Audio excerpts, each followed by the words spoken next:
whether it be Burger King or whether it be other than that. But on a side note anyway, you shouldn't be eating that food. From the health perspective, barakallahu feekum, this food is packed with all types of hormones, antibiotics, drugs, steroids.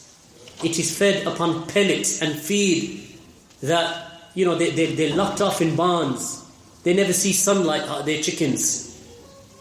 So now you're eating that. And I see in the United Kingdom there's an obesity problem and a health epidemic. In the UK. But in America, it's on a different level. Wallahi. I get scared when I see people in England. When I see people in here, I'm in shock.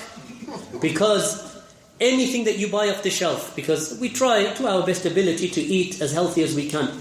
So we go to Walmart or wherever. I mean, when we were in Philadelphia and New Jersey, we used to go to Wegmans. Or go to Whole Foods. I think you have Whole Foods here as well.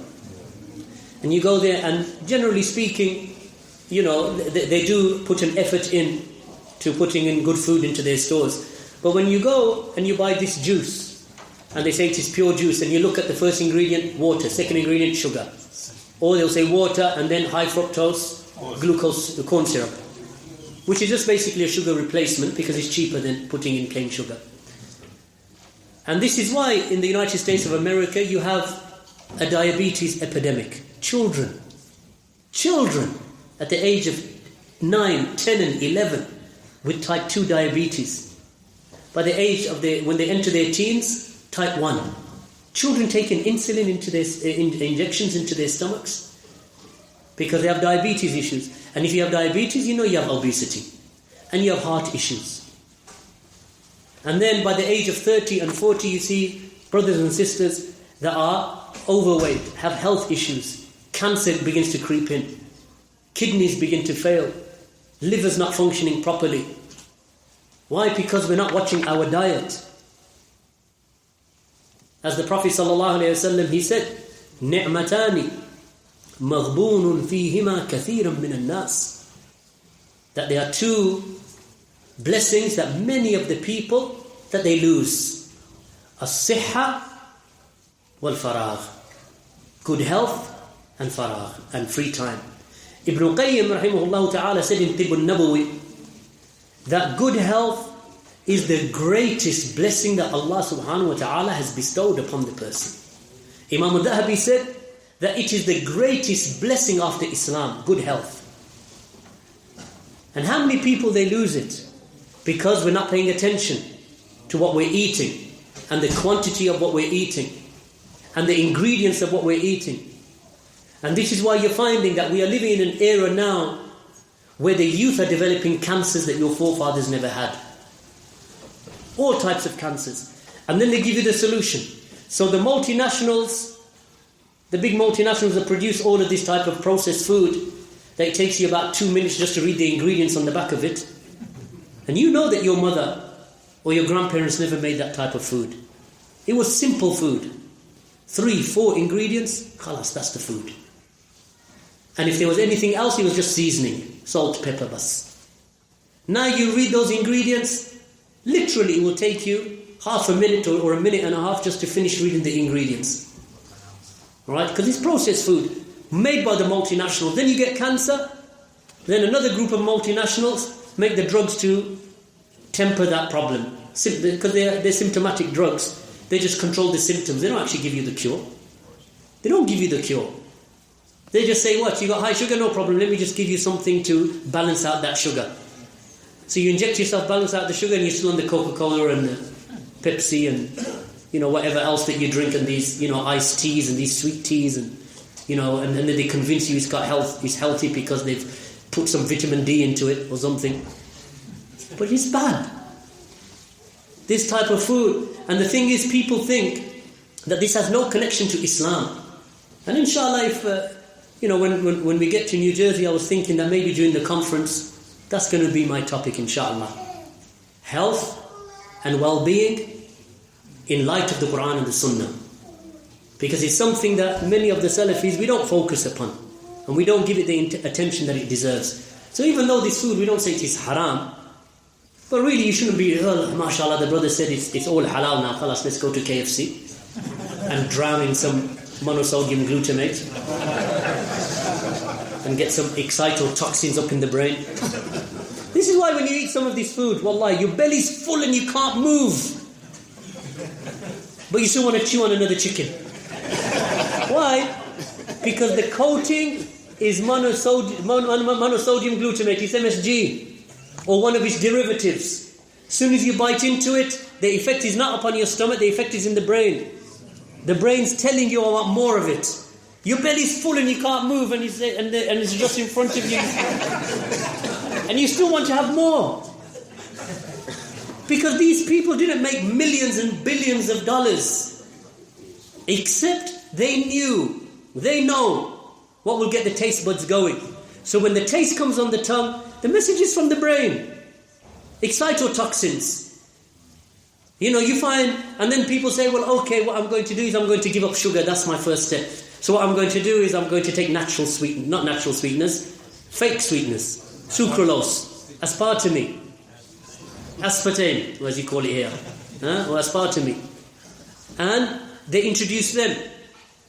And when you put this into your diet, then you know that there's methanol in there. And there's other things in there that actually affect the brain and affect the rest of the body.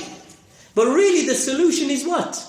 Give up the desire for sweetness.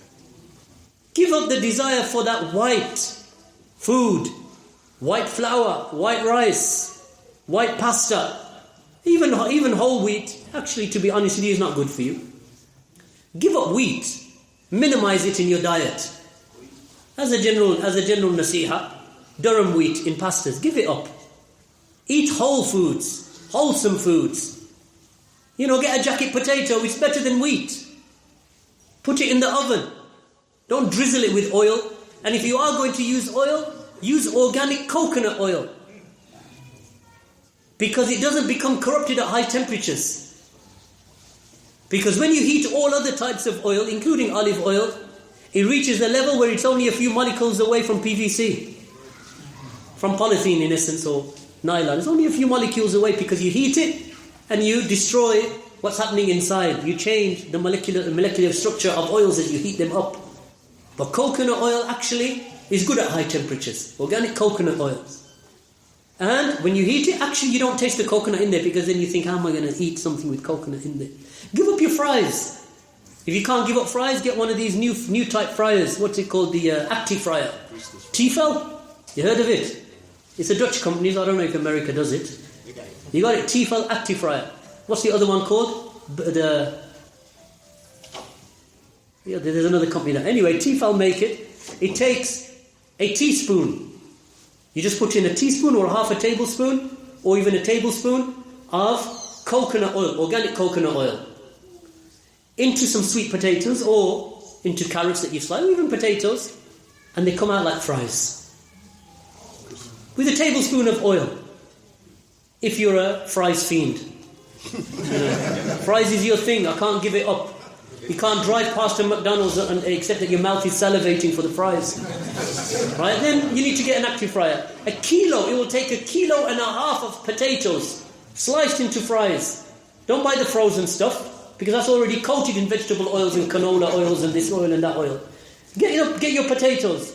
Organic if you can, because if you're into fries, slice them into fries, put them into the active fryer, prepare your meals, and feed your children healthy, feed yourselves healthy. When you look at your plate, when you have your plate in front of you, the dish, 50% of it should be green and coloured. Raw, lettuce, cucumber, beetroot, rocket, carrots. Anything else? All those things that you hate. What else? Kale, peas, corn, avocado, tomato or tomato, not tomato. And the rest of the plate should be what? Put a grilled fish on there. Use butter, don't use oil. Don't use oils. Use butter. If you need to fry an egg, fry it in butter. Just a little, half a teaspoon of butter or a teaspoon of butter. And fry your egg in butter, not in oil. All oils are bad. All margarines. Why do you think margarines are so cheap? Because they're so good?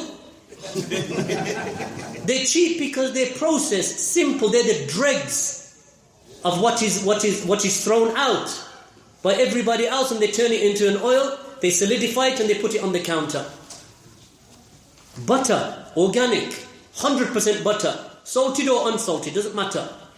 You want to fry something, you want to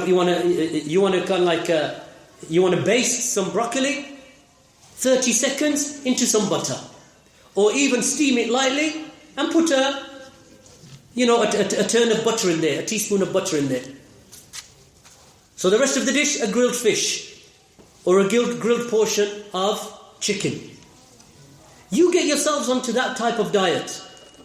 And which drink next to it? Water. Get used to water. First couple of weeks, you're going to have cold turkey. You have cold turkey here? Do you use the term? Yeah. You're going to be yearning. And every time you pass by those fast food drive-thrus, it's going to hurt. It's going to hurt for the first couple of, but wallahi, you get over that initial stage, and after a year, when you taste that food, wallahi, you're not going to enjoy it. Every so often I cheat. I'm not going to lie to you. Every so often. But after I've cheated, wallahi, myself and the wife, we say to ourselves, why did we do that? Because it didn't even taste nice. It didn't taste nice. You feel the oil still lingering to your insides, to your throat. Why? Because you're no longer used to that type of food. Cook in the house. Get your wives into the habit of cooking in the house. Not she rings you up on your way home, can you pick up a Burger King? No, I will not pick up a Burger King. No. Get in the kitchen. I bring the food home, you cook it. If you want me to help you cook, I'll help you cook. I'm a good cook. So I tell myself. Right? There's no harm in brothers learning how to cook. You learn how to cook, all my children, I teach them how to cook. Or the wife teaches them how to cook. Because they need to get into the habit, because cooking is not difficult. If you cook simple foods, it's not hard. How hard is a jacket potato? How hard is it to make a nice salad with nice dressing, balsamic vinegar? Throw some feta cheese in there. It's not hard. How hard is it to grill a fish? When you buy cheese, don't buy proper cheese, organic cheese. Not the cheese that is taken from cows that are injected with steroids and with antibiotics, because that will go through. If you can get raw, unpasteurized milk, can you get it? Is it illegal here or can you get it? It's allowed, huh? It's illegal. Illegal in Florida? In some states it's available, right? You can purchase it, but they tell you it's not for human consumption. You can give it to your cat. No, be careful, because the only organic milk, unpasteurized, that you should be drinking is from a certified organic farm that is monitored by the authorities. Don't go to any old cow, to a farm and say, Farmer Giles, you got a cow, can I take the milk from it? No. Yeah, I've heard in California and those places, there's court cases going on. But if you can get it, you can get it. In England, alhamdulillah, they still allow. In Europe, you go to a hotel in Europe, and there are dispensers in the hotel where you get raw, organic, unpasteurized milk from the breakfast bars in hotels. Alright? In England, you don't have that because it's illegal to sell it in the supermarkets, but you can go to any farm and collect it, and you can give it on to anybody else. That's not illegal. But the point here I'm making is that you move away from a sugar-based, starch-based diet to a high salad and protein salad-based diet. Meaning that you use lentils, you use seeds, Wallah, it's not easy. I'm not going to lie to you. It's hard for all of us when we began. We've been up on it for a few years now. It's difficult to begin with. But then I learned a method, it's called crowding out. You buy so much of that stuff and you stop buying everything else, and then you feel guilty not eating it, so then you have to eat the veg. Because no one likes to waste money. We're Muslims, we don't like to be spendthrift and then waste things. So what you do is, it's called, and actually I learnt it from, some of those non-Muslims who have actually fine-tuned this. In America actually is where a lot of this started. Europe have been upon it for centuries, to be honest with you. The farmers in Europe, they have always held on to the land. In England, in Europe generally. But this new wave of health stems from the US. And this is where I learned it. They called it crowding out. What you do is that you start buying this stuff from organic shops or organic farms. You bring it into the house and you start buying no Coca-Cola, no fizzy drinks. None of this fizzy pop, none of these sugar drinks, not even the pure juices. Stop them. So you crowd all of that out. And now this is, when you wake up in the morning, this is it. So now what you're going to do? You have to do something. You have no choice. So the wife comes down, she has to do something. She has no choice. Because now she has to cook breakfast, lunch and dinner. She has to cook, and you have to be a party to that.